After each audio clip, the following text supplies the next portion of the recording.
Do you want to know why the investment portfolio of Amazon CEO and founder Jeff Bezos has a unique Sharpe ratio, and how to calculate your own investment portfolio's Sharpe ratio?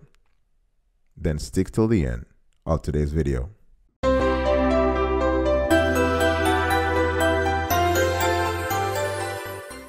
Welcome back, folks, to another edition of the Awesome Sweetie Kiwi Show. How you doing today? I hope you are doing fantastic. I'm doing marvelous, if you were to ask me.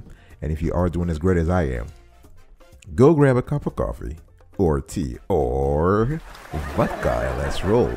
Today I'm going to have a conversation about a very important metric when it comes to managing portfolios, when it comes to evaluating the performance of a portfolio, of an investment portfolio, and that's the Sharpe ratio. And we are going to actually first understand what a Sharpe ratio stands for, how to calculate it, and then we will apply it to Jeff Bezos' investment portfolio and see why he has such an optimized Sharpe ratio. Let's first define what we're talking about here. What is a Sharpe ratio? This Sharpe ratio was developed by Nobel laureate William Sharpe and is used to help investors understand the return of an investment compared to its risk. So you're talking about the return versus the risk. So the ratio is the average return earned in excess of the risk-free rate per unit of volatility or total risk. So volatility, really, if you think about it, it's just a measure of the price fluctuations of an asset or a portfolio.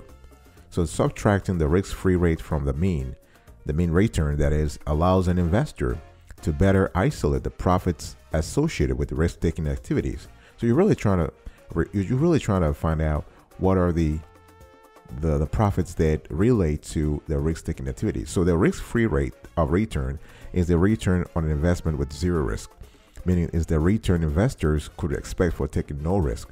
So the yield for a U.S. Treasury bond, for example, could be used as the risk-free rate. Why? Because the United States government is seen as the most trustworthy, if you will, borrower in the whole world. So investors are allocating to the United States government's bonds, aka Treasury bonds or Treasury bills or Treasury notes, a risk-free profile.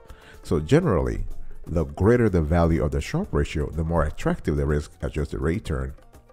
So I'm putting right now on the screen, you can see the formula and calculation of Sharpe ratio. So you have Sharpe ratio equals RP minus RF over standard deviation of P. So RP is the return of the portfolio, RF the risk-free rate, and standard deviation sigma P is the standard deviation of the portfolio's excess returns. Very important, excess returns, not just the actual returns, but the excess returns.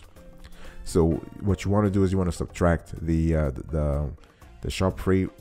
So if you want to apply this to your own portfolio, I've said it before, but I want to repeat it so you can you can know how to do it right now as you listen to me right now. After the show, you can do it yourself. You got to go to your portfolio and you have to subtract the risk-free rate from the return of the entire portfolio, your entire portfolio. So again, the risk-free rate is, as I told you, it can be a U.S. Treasury rate or yield, or you can even use the 1 year or 2 year Treasury yield, as long as it has the United States. It has been issued, the bond, it has been issued by United States government. Then you find the federal government, not the state or city government, right? So you take that and then you divide the result by the standard deviation of your portfolio's excess return. We've covered already the standard deviation on another show, so you can really sort of go back to that show and understand what the standard deviation stands for. But generally, the standard deviation helps to show how much the portfolio's return deviates from the expected return. So the standard deviation also sheds light on the portfolio's volatility. Let's continue the conversation to understand, really, as an investor listening to me right now, as a retail investor, what the Sharpe ratio can tell you. The Sharpe ratio has become, believe it or not, the most widely used method for calculating the risk-adjusted return. So there's something called MPT, so modern portfolio theory. This is something that's very popular with sophisticated investors such as hedge fund managers and mutual fund managers. So modern portfolio theory states that adding assets to a diversified portfolio that has low correlation can decrease portfolio risk without sacrificing return. So if you add diversification, you're able to increase the Sharpe ratio of your portfolio compared to similar portfolios with a lower level of diversification. What I'm trying to say here is that for this to be true, for this process to be true, you as an investor must also accept the assumption that risk really is equal to volatility, right? Which is not unreasonable, but maybe too narrow to be applied to all investments. In other words, the higher the risk, the higher the volatility. Everything else held constant, this could be a strong argument. The Sharpe ratio can be used to evaluate a portfolio's past performance. So if you have a previous performance, what specialists call ex post. So you can use that to evaluate your portfolio's past performance, where actual returns are used in the formula. Or you could use expected portfolio performance and the expected risk-free rate to calculate what investors call an estimated Sharpe ratio. That is the ex ante. So the ex post is the actual Sharpe ratio, and the ex ante is actually an estimated Sharpe ratio. So this ratio can also help explain whether a portfolio's excess returns are due to smart investment decisions or as a result of too much risk. Those two possibilities can exist. Although one portfolio or fund can enjoy higher returns than its peers, it's only a good investment if those higher returns do not come with an excess of additional risk. That's what you really want to think about, right? If you're making money, if your portfolio is generating cash, you want to make sure the cash is coming from sophisticated investment decisions, not from extra risk. Because God forbid something happens and the market goes through a correction, your portfolio is going through a correction too, and it might stay there for a while, and that correction will translate into losses, and nobody wants that. So think about that. So the greater a portfolio's Sharpe ratio, the better its risk-adjusted performance. So if the analysis results in if you do the analysis of your portfolio and you have a negative Sharpe ratio as a result, it either means the risk-free rate is greater than the portfolio's return, or the portfolio return is expected to be negative. In either case, a negative Sharpe ratio does not convey any useful information.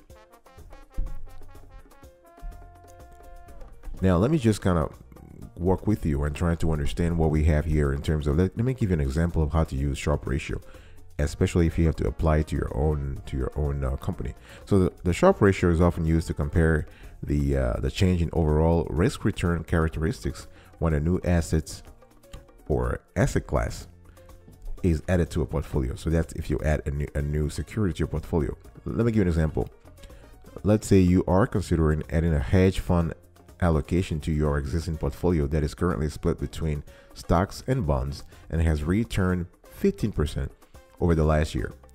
So the current risk-free rate is 3.5%, and the volatility of the portfolio's returns was 12%. So which makes the Sharpe ratio, if you go back to our formula, it makes our Sharpe ratio what? 95.8%. In other words, you take 15% minus 3.5%. That equals 11.5%. And you divide that by 12%. So that gives you a Sharpe ratio of 95.8%.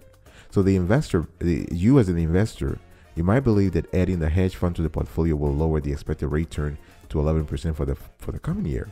But you might also expect the portfolio's volatility to drop to 7%. So you assume that the risk-free rate will remain the same over the coming year. So using the same formula here, with the estimated future numbers, you find the portfolio has the expected ratio, Sharpe ratio, that is, of 107%. Or in other words, you take 11% minus 3.5%, that is equal to 8.5% divided by 7%. So here you have an ex ante Sharpe ratio. So you can see that you've actually shown that although the hedge fund investment is lowering the absolute return of the portfolio, it has improved its performance on a risk-adjusted basis. So if the addition of the new investments lowered the Sharpe ratio, it should not be added to the portfolio. You don't want to add that. So in this example, I'm assuming really, of course, that the Sharpe ratio based on past performance can be fairly compared to expected future performance. Now, there is another popular among investors, of course, another popular ratio called Sortino ratio. Let's understand the distinction here between Sharpe ratio and Sortino ratio. So a variation of the Sharpe ratio is what investors call the Sortino ratio. And this ratio, the Sortino ratio, removes the effect of upward price movements on standard deviation to focus only on the distribution of returns that are below, very important, that are below the target or required return. So the Sortino ratio also replaces the risk-free rate with the required return in the numerator of the formula, making the formula the return of the portfolio less the required return, divided by the distribution of returns below the target or required return. What I'm trying to say here is that investors have, in the last few years, found the need to update the Sharpe ratio, and they have resorted to the Sortino ratio, depending upon the kind of objective or the kind of objective the investor is pursuing, or the kind of underlying security he or she has in the portfolio. So another variation of the Sharpe ratio is another ratio called the Treynor ratio. That ratio, the Treynor ratio, uses a portfolio's beta or correlation the portfolio has with the rest of the market. So beta, as I've explained in other shows, basically measures an investment's volatility and risk as compared to the overall market.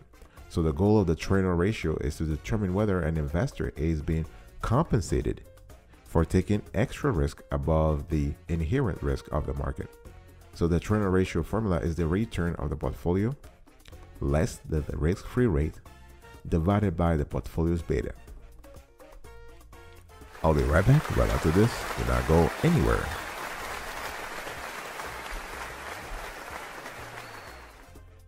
Welcome back, folks, to another edition of the Awesome Sweetie Kiwi Show. We are talking today about Amazon's Jeff Bezos investment portfolio with its unique Sharpe ratio, and we're trying to show you how to calculate yours. I think I've already explained to you how to calculate the Sharpe ratio of your own investment portfolio. Now let's talk about the limitations of using Sharpe ratio, because the thing here is when it comes to investment, you have gazillions of metrics, and you have to know which one really fits your portfolio management strategy. It all depends on your financial goals, depends on the kind of industries you have exposure to through your portfolio, and you have to also use experience to see what kind of metrics work for you. So tonight we're talking about, today or tonight or whatever you hear me from, we are having this conversation, and I want to talk to you about the limitations of using Sharpe ratio. By the way, if you love this content so far and you love the clarity and quality of the show, please consider subscribing to our channel and turn on the notification bell so you can be informed in real time whenever we drop a new show. And we release this kind of shows every single day, rain or shine. Rain or shine, like this content, share, and comment below. Limitations. So the Sharpe ratio uses the standard deviation of returns in the denominator as its proxy of total portfolio risk, right? And this assumes that returns are normally distributed. The thing is that a normal distribution of data is like rolling a pair of dice. It's never sure. We know that over many rolls, the most common result from the dice will be 7, and the least common result will be 2 and 12.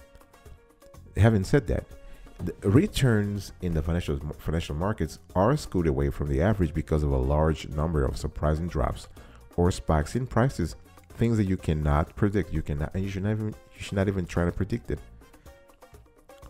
You should not even try to predict the movement here. So additionally, the standard deviation assumes that price movements in either direction are equally risky.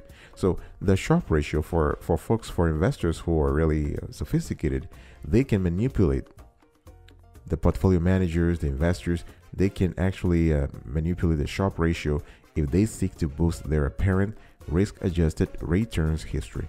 So this can be done by lengthening the measurement interval. This will result in a lower estimate of volatility. For example, the annualized standard deviation of daily returns is generally higher than that of weekly returns, which is in turn higher than that of monthly returns. So, if you choose a period for the analysis with the best potential Sharpe ratio rather than a neutral look-back period, you can actually cherry pick the data that will distort the risk-adjusted returns. So now let's have a conversation about Jeff Bezos' investments portfolio. Very important. Amazon founder Jeff Bezos has disrupted a huge variety of industries. No doubt. I'm talking here about what? Retail, newspapers, e-commerce, and more. And his latest mission? Fixing healthcare.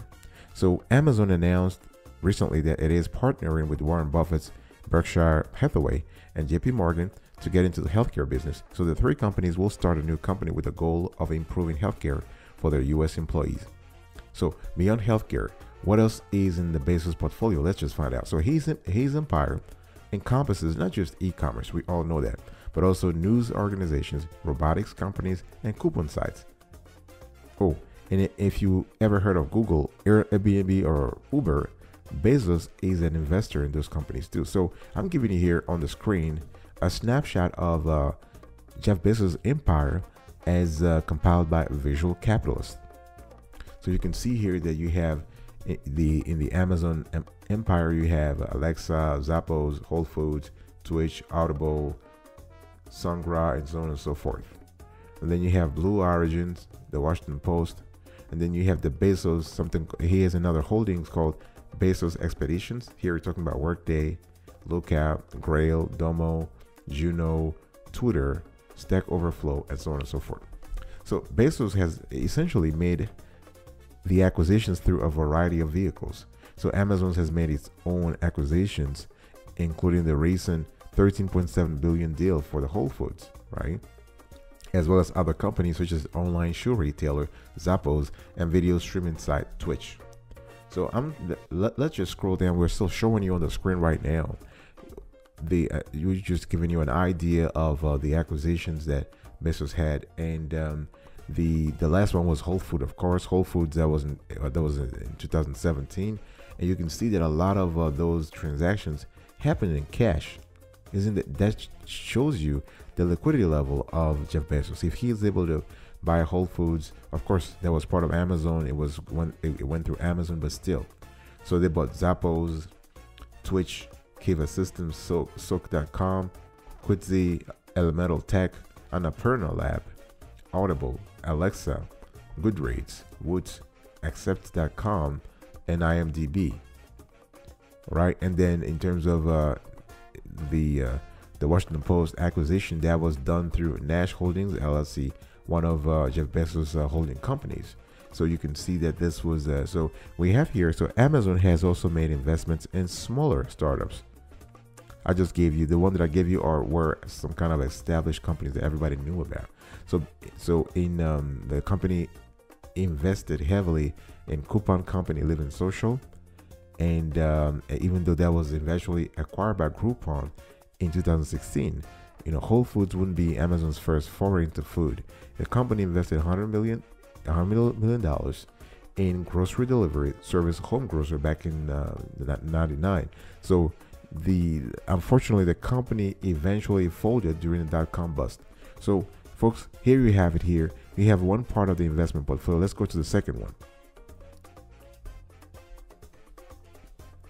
So we're still talking here about we're going through Jeff Bezos' investments. So you can see that Amazon, I already told you, Amazon, you have Living Social, Twilio, HomeGrocer.com, Bill Me Later, eZiba, Bank Bazaar. I never knew that Amazon owned that. You have Cosmo, Iconic Security, Wine.com, and Songsa. And basically, this is those are the key investments that they've done over the years. And I want to continue because you also have Jeff Bezos. You have Bezos Expeditions, which manages Jeff Bezos' venture capital investments, and those investments have included Twitter, Workday, Business Insider, and Stack Overflow. What about, let's have a deeper conversation about Bezos Expedition. Look at the screen here, folks. Please look at the screen. You have here a catalog of very profitable companies and very high potential companies, from Lookout to Juno Therapeutics, Grail, Workday, Vessel, Domo, Juno Therapeutics, Funday, Stack Overflow, all the way down to what? To Remitly. What I'm trying to show you here by going through his catalog is to show you a few things, and I'll make a point later on, but you got to look at the size, the diversification, and most importantly, the equity level. So Jeff Bezos is not just buying part of a company; he's buying the whole thing. He's just buying the whole thing. So, and don't forget that he makes some of those this investment through Nash Holdings, a private company owned by Bezos, which bought the Washington Post in August 2013 for $250 million. And don't forget that Bezos, like Tesla chief executive Elon Musk, has his sights on expanding his empire to space. So Bezos is the founder of Blue Origin, a rocket company that could start offering trips for paying customers to space by 2018. So Bezos said in some years he has personally invested up to $1 billion in the company. So the bottom line here is that as Bezos expands his empire, he generally just keeps getting richer. So when Amazon stock surged after news hit of the Amazon and Whole Foods deal, Bezos became a whopping 1.88 billion richer. Now, I'm not even talking about today. In October 2020, his wealth has just increased and has gone through the roof. That's just testimony to his incredible visionary and management savvy to be able to see those things before they happen. So let's talk about the Sharpe ratio of Jeff Bezos' investment portfolio. So the thing here is that you need to accept Amazon and other minor holdings in private companies. We have no real insight into Jeff Bezos' vast business empire, and we have tried. We've tried to look for data. We spent hours and days and weeks upon this activity trying to understand, but we couldn't find anything. So the bottom line here is that without data, we could not calculate the Sharpe ratio of his portfolio. However, most of Jeff Bezos' wealth is concentrated in his Amazon shares, according to Bloomberg. So even the Wall Street Journal said that, and Fox Business Channel also confirmed that. We even read Amazon's own regulatory filings with the United States Securities and Exchange Commission. So all those sources, very, very highly authoritative sources, said that Jeff Bezos' wealth is concentrated in his Amazon shares. Therefore, we assume that the Sharpe ratio of Amazon stock can be an effective proxy for Bezos' entire portfolio. So what we did was we went to our spreadsheet, we did our analysis, we took our calculator, and we calculated Amazon's Sharpe ratio to be 0.0117, and this is pretty close to the number found by MacroAxis, a fintech company and quantitative portfolio analysis platform. And we're just showing you below here what MacroAxis have found. Here is a summary of their analysis. They said, we consider Amazon very steady. Amazon.com secures Sharpe ratio or efficiency of 0.0109, which signifies that the company has 0.0109% of return per unit of standard deviation over the last 3 months. So the philosophy of MacroAxis in foreseeing the volatility of a stock is to use all available data, market data, together with stock-specific technical indicators that cannot be diversified away. So the company has found 28 technical indicators for Amazon.com, which investors can use to evaluate future volatility of the firm. So this is something that's very important. And also another thing that's important is that something called a search volatility. So the search volatility here, Amazon stock volatility, depicts how high the prices fluctuate around the mean or its average price. In other words, it is a statistical measure of the distribution of Amazon daily return, and it is calculated using variance and standard deviation. So the MacroAxis team also use Amazon's beta, which is its sensitivity to the market, as well as the odds of financial distress, to provide a more practical estimation of Amazon volatility. So the thing here is that our analysis was corroborated by several other experts, and we found that the Jeff Bezos investment portfolio has a very unique and optimized Sharpe ratio, which can be linked to the Sharpe ratio of the Amazon stock on the Amazon stock, right? Because he's deriving all his wealth, or at least a substantial portion of his wealth, from the stock. All right, folks, I hope you understood now how to calculate your own investment portfolio's Sharpe ratio, as well as why Jeff Bezos' investment portfolio has such a unique Sharpe ratio. I will see you next time, but until then, remember, stay marvelous.